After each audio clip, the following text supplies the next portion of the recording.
વિદ્યાર્થી મિત્રો, આજે આપણે પ્રકાશીય ઉપકરણની વાત કરવાના છે.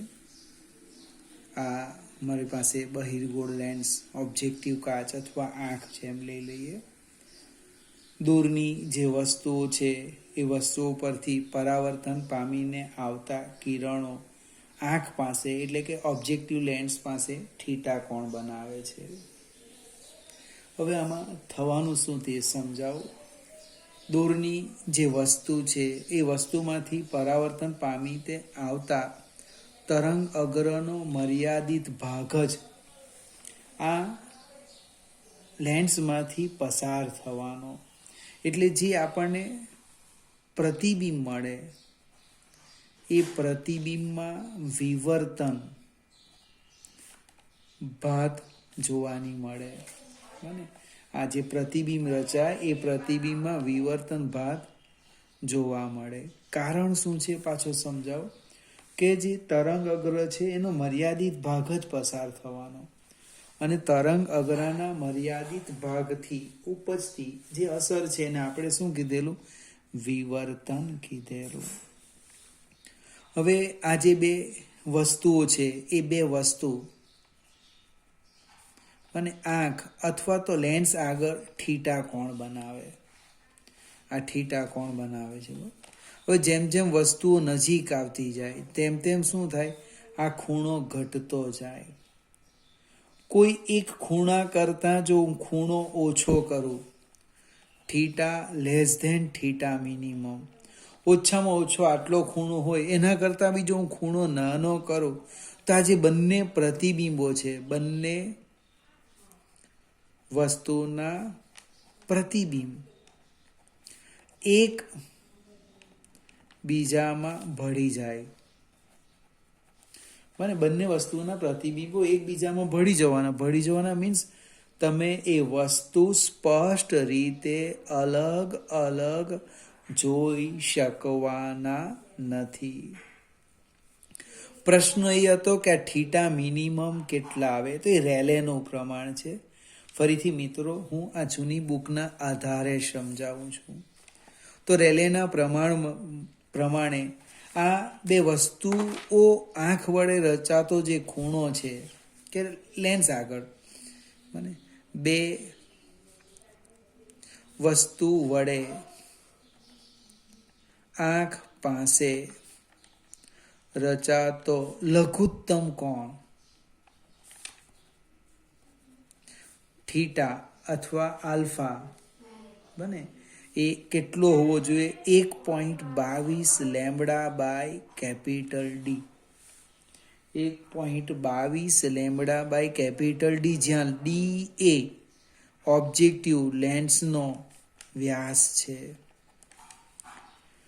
હવે આપણે આપણી બુક પર આવી જઈએ એટલે તમને વધારે ખ્યાલ આવશે. જે બુકમાં સમજાયું છે તે સમજાવું. આ તમારે યાદ રાખવાનું કે દૂરની વસ્તુમાંથી પરાવર્તન પામીને આવતા કિરણોએ લેન્સ આગળ આટલો ખૂણો કે આના કરતાં જો મોટો હશે તો બંને વસ્તુઓ તમે સ્પષ્ટ રીતે અલગ અલગ જોઈ શકશો. પણ જો ખૂણો આના કરતાં નાનો બને તો બંને પ્રતિબિંબો એકબીજામાં ભળી જશે. સેજ આપણે આગળ જઈએ. ચોપડીની વાત કરું તો ચોપડીમાં જે બતાવ્યું છે એ ફિગર સમજાવું. આ રીતના એક બહિર્ગોળ લેન્સ બતાવ્યો છે. એનો જે વ્યાસ છે એ વ્યાસ એ લોકોએ ડી બરાબર ટ્વાઇસ એ લખેલું છે. ડી બરાબર ટ્વાઇસ એ. હવે જે પ્રતિબિંબ મળે છે એ પ્રતિબિંબની વાત કરું તો આ મધ્યસ્થ અધિકતમ, એની બાજુ આ ગૌણ અધિકતમો. એટલે જે મધ્યસ્થ અધિકતમ છે એની અહીંયા એક વર્તુળાકાર તકતી મળવાની પ્રકાશિત. આ રીતે આખી આપણને એક વર્તુળાકાર પ્રકાશિત આપણે તબકું મળશે. આ જે બે ન્યૂનતમો છે એટલે અંદર આવું એક ન્યૂનતમ મળવાનું. આમ આ ન્યૂનતમ, ફરીથી આ પ્રથમ અધિકતમ અને બીજું ન્યૂનતમ, એની ફરતે આવા ગૌણ અધિકતમો આ રીતે મળવાના. હવે આ જે મધ્યસ્થ અધિકતમ એટલે જે કેન્દ્રમાં આપણને જે પ્રકાશિત વલય તકતી મળે છે, બિંદુ મળે છે, એ બિંદુની હું વાત કરું તો એનો વ્યાસ કેટલો આવવાનો? તો કે 1.22 lambda by capital D into V. V એટલે આ પ્રતિબિંબ અંતર. કેવી રીતે તે સમજાવું? ફિગર સમજવા પ્રયત્ન કરજો. આ રીતે આમ થવાનું ને, આમ. આ ખૂણો આપણો થીટા મિનિમમ. અને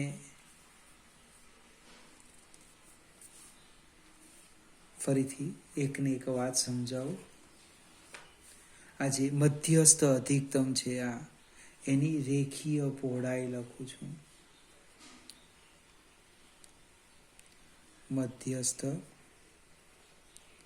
અધિકતમની રેખીય પહોળાઈ એ કેટલી મળવાની? તો કે રેખીય પહોળાઈ બરાબર ખૂણો ગુણ્યા ત્રિજ્યા. ખૂણો એટલે આપણો થીટા, રેલેનું પ્રમાણ. ત્રિજ્યા એટલે પ્રતિબિંબ અંતર વી. એટલે 1.22 લેમ્બડા બાય ડીની જગ્યાએ ટ્વાઇસ એ ઇન્ટુ વી.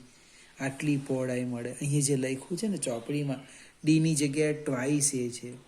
એ કેવી રીતે લાવ્યા? અહીંથી લાવ્યા. આ એની રેખીય પહોળાઈ 1.22 lambda by twice a into V. એની ત્રિજ્યા કેટલી થવાની? બને મધ્યસ્થ અધિકતમની ત્રિજ્યા, મધ્યસ્થ અધિકતમની ત્રિજ્યા એટલે એની જે પહોળાઈ છે ભાગ્યા 2 કરો. એટલે 1.22 લેમ્બડા બાય ડી એટલે 2 વડે ભાગીશ તો શું થશે? 0.61 lambda 0.61 lambda by A into F. હવે ચોપડીમાં એફ લખ્યું છે, એ એફ શું બતાવે તે સમજાવો. એફ ક્યાંથી લાવ્યા? જો વસ્તુ અનંત અંતરે હોય તો પ્રતિબિંબ ક્યાં મળે? મુખ્ય કેન્દ્ર પર. એટલે V is equal to F. એટલે કે 1.22 lambda by D into F. એટલે ત્રિજ્યા આવી ગઈ આટલી. બને R0 મધ્યસ્થ અધિકતમની ત્રિજ્યા 0.61 lambda by A into F. હવે R0 કેવી રીતે લખ્યા? તો કે ફિગર સમજાવો. ફિગર જોજો. આ રીતના આપણી ફિગર થવાની. આ આપણી પ્રકાશિત તકતી હતી. આ એની ત્રિજ્યા લખી R0. બને આ આપણે કોણીય પહોળાઈ લઈ લીધી થીટા. આ અંતર લઈ લીધું એફ. એટલે કે R0 બરાબર F into delta theta. R0 બરાબર F into delta theta. Delta થીટાની કિંમત લખી દઈએ આપણે. એફ 1.22 લેમ્બડા બાય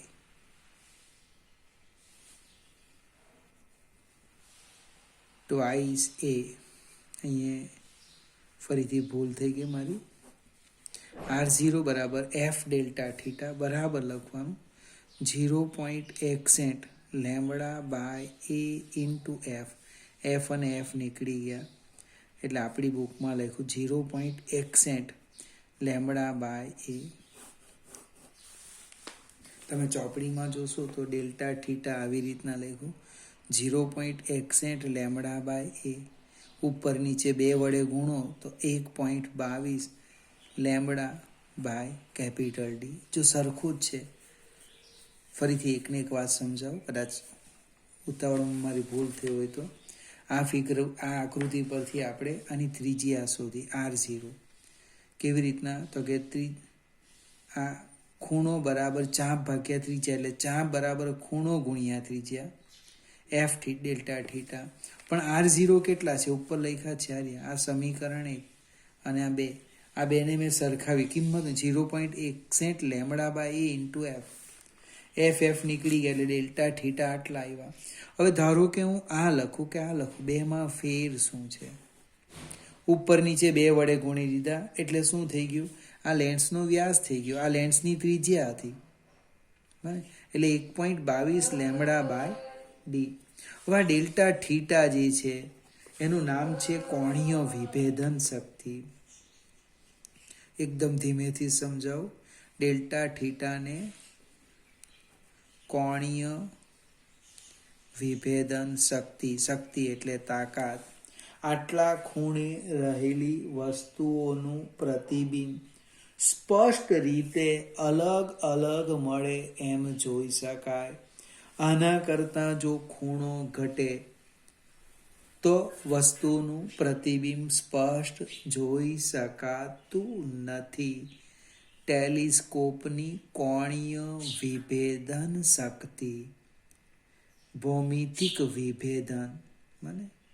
હવે આગળ જઈએ. આ જે કોણીય વિભેદન શક્તિ છે એનો વ્યાસ કરો, એને આપણે વિભેદન શક્તિ કહેવાના. વિભેદન શક્તિ, રિઝોલ્વિંગ પાવર બરાબર 1/ડેલ્ટા થીટા.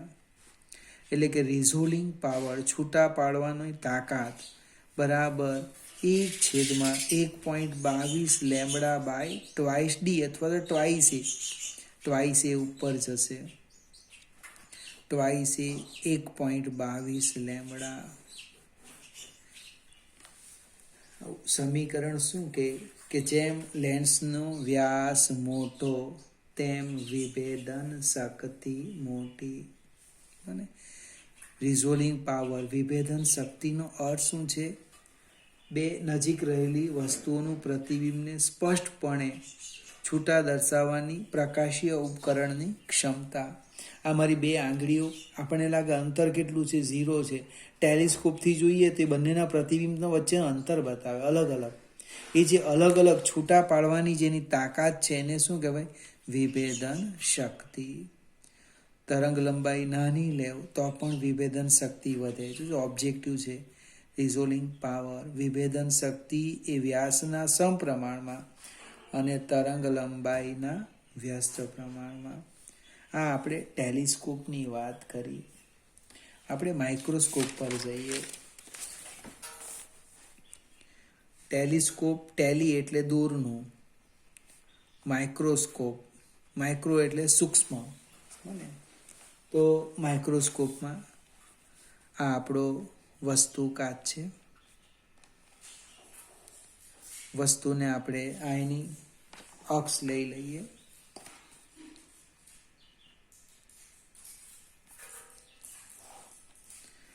અહીંયા એક વસ્તુ મૂકેલી છે O, એનું પ્રતિબિંબ આપણને અહીંયા મળે છે. આ જે છે મધ્યસ્થ અધિકતમ છે. આ રીતના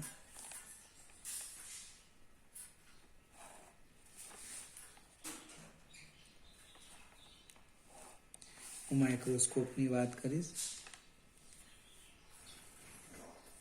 આ અંતર V છે.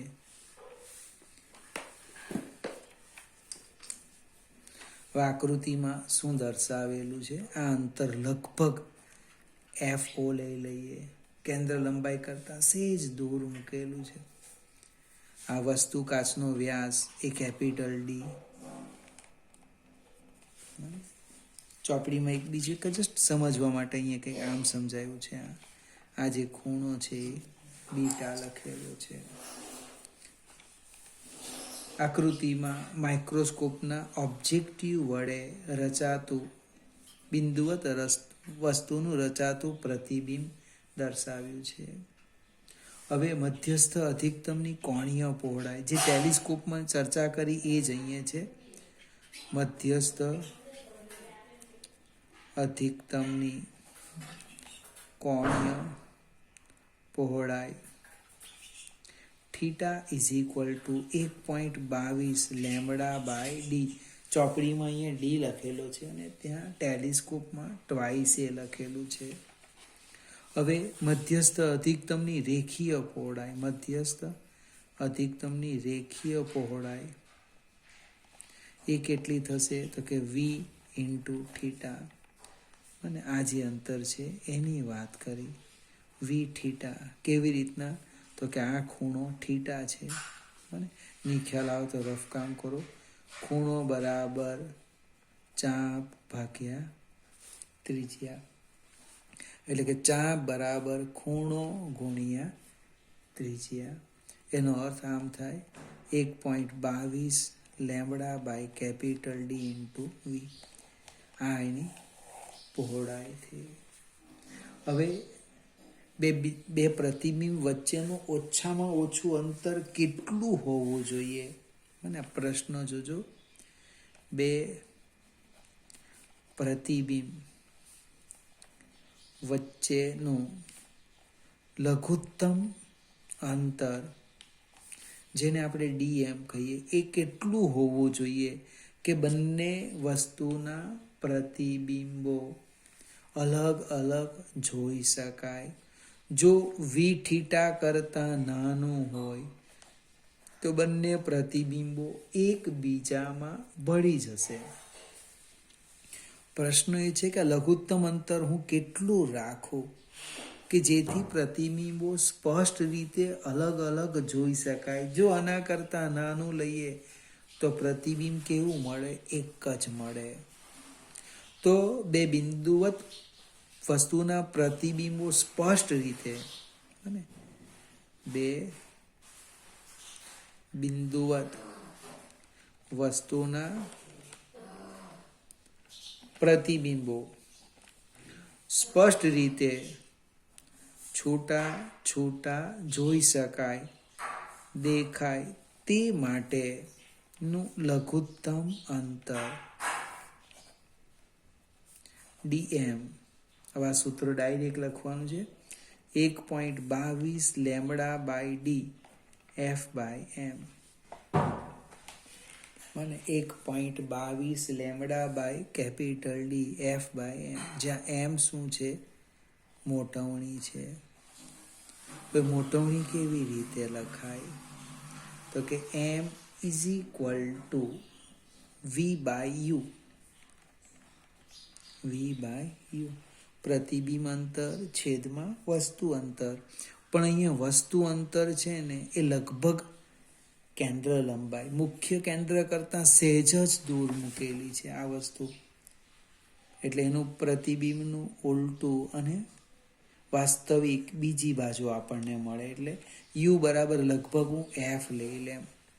તો મોટવણી આમ થશે. M is equal to v by f. મારે જોઈએ છે શું જોઈએ છે? F by m. જોજો, અથવા મોટવણીની કિંમત મૂકી દેવા સમીકરણ 1માં. સમીકરણ 1માં મોટવણીની કિંમત મૂકતા સમીકરણ 1 આ છે. ડીએમ જોજો, DM 1.22 lambda by D into f by m. M એટલે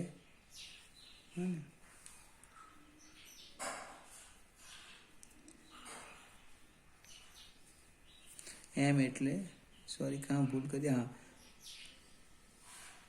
અહીંયા ભૂલ હતી, અહીંયા મારી આટલે ભૂલ હતી. પ્લીઝ મિત્રો, sorry. 1.22 lambda by capital into V by M, પ્રતિબિંબ અંતર છેદમાં વી. બરાબર? એટલે અહીંયા વી આવે. વી, હવે એમની કિંમત મૂકું વી બાય એફ. એટલે આ વી ને વી નીકળી ગયો, એફ ઉપર જવાના. એટલે ડીએમ શું થાય? જો D minimum 1.22 lambda by capital D into F. હવે આકૃતિ જોજો, હું ધારી લેમ આ ખૂણો બીટા લેમ તો tan બીટા શું લખાય? સામેની બાજુ એટલે વ્યાસ ભાગ્યા 2 અને ભાગ્યા પાસેની બાજુ એટલે d/2/f થશે. એટલે આકૃતિ પરથી જો, આકૃતિ પરથી tan બીટા એટલે કે ત્રિજ્યા એટલે લેન્સનો વ્યાસ ભાગ્યા 2 છેદમાં પાસેની બાજુ એટલે કે tan બીટા બરાબર d/2f. મારી જરૂરિયાત શું છે? જો f/d છે, મારે f/d એટલે હું આને આમ લખી દઉં, f/d બરાબર 1/2 tan બીટા. આમાં કિંમત મૂકી દેવા સમીકરણમાં એટલે d મિનિમમ આવશે. જો d મિનિમમ લઘુત્તમ અંતર 1.22 λ/2 tan બીટા. હવે બીટા એટલે ખૂણો નાનો હોય, આ તો આપણે લખતા છે ઘણી વખત નાના, તો tan બીટા એકરૂપ આપણે લખીએ sin બીટા એટલે d મિનિમમ 1.22 λ/2 sin બીટા. હવે સેજ આગળ જઈએ, અથવા તો એક સ્ટેપ આગળ મૂકીએ કે વસ્તુ અને વસ્તુ કાચ વચ્ચે, વસ્તુ અને વસ્તુ કાચ વચ્ચે n વક્રી ભવનાંક વાળું પ્રવાહી, વસ્તુ અને વસ્તુ કાચ વચ્ચે n વક્રી ભવનાંક વાળું પ્રવાહી લેવામાં આવે તો d મિનિમમ આમ લખાય 1.22 λ/2 n sin બીટા. અહીંયા n બીટા છે એનું ચોપડીમાં એક નામ લખ્યું છે ન્યુમેરિકલ એપરેચર. ન્યુમેરિકલ એપરેચર અને 1/dm ને લખ્યું છે માઇક્રોસ્કોપની વિભેદન શક્તિ.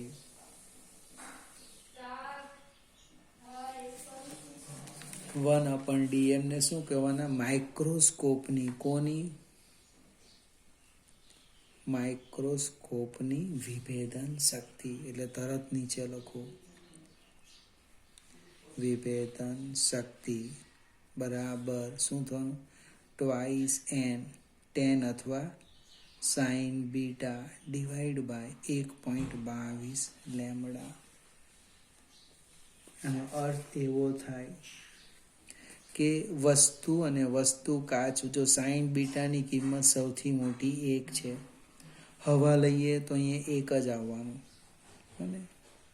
હવે હવાની જગ્યાએ હું કોઈક મોટા વક્રી ભવનાંક વાળું પ્રવાહી લઈ લેમ તો વિભેદન શક્તિ, રિઝોલ્વિંગ પાવર વધી જાય.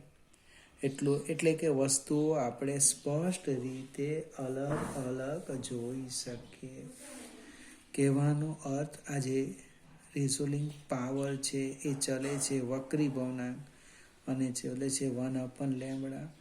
જેમ તરંગ લંબાઈ નાની લઈએ તેમ એ વસ્તુઓના પ્રતિબિંબો સ્પષ્ટ રીતે આપણે અલગ અલગ જોઈ શકીએ. ફરીથી વિદ્યાર્થી મિત્રો, આપણે આગલા ચેપ્ટરમાં માઇક્રોસ્કોપ, ટેલિસ્કોપની વાત કરી હતી, એની થોડી ચર્ચા બાકી હતી તે આપણે અહીંયા પૂરી કરી. ચર્ચામાં એક જ મુદ્દો છે, તમે 1 વાર 2 વાર વિડીયો જો પછી વિચારજો કે બે વસ્તુના પ્રતિબિંબો સ્પષ્ટ રીતે અલગ અલગ ક્યારે જોઈ શકાય અને એ આંખ પાસે કેટલો ખૂણો બતાવે, અથવા જો માઇક્રોસ્કોપ હોય તો નજીક રહેલી વસ્તુઓ છે એને કેટલી અંતરે છૂટા પ્રતિબિંબો મળી શકે એની જ વાત કરેલી છે. અને માઇક્રોસ્કોપમાં માઇક્રો એટલે સૂક્ષ્મ વસ્તુ એ વિવર્ધિત કરે, અને જે ટેલિસ્કોપ છે એ કેટલી વસ્તુઓને છૂટી છૂટી આપણને દર્શાવે એની ચર્ચા અહીંયા કરેલી છે. કદાચ મારી કોઈ ક્ષતિ પણ હોઈ શકાય ઝડપથી સમજાવવામાં, તો આ વિડીયો 2 વાર જોજો. ન સમજ પડે તો મને ફરીથી કહેજો, હું તમને ફરીથી સમજાવીશ.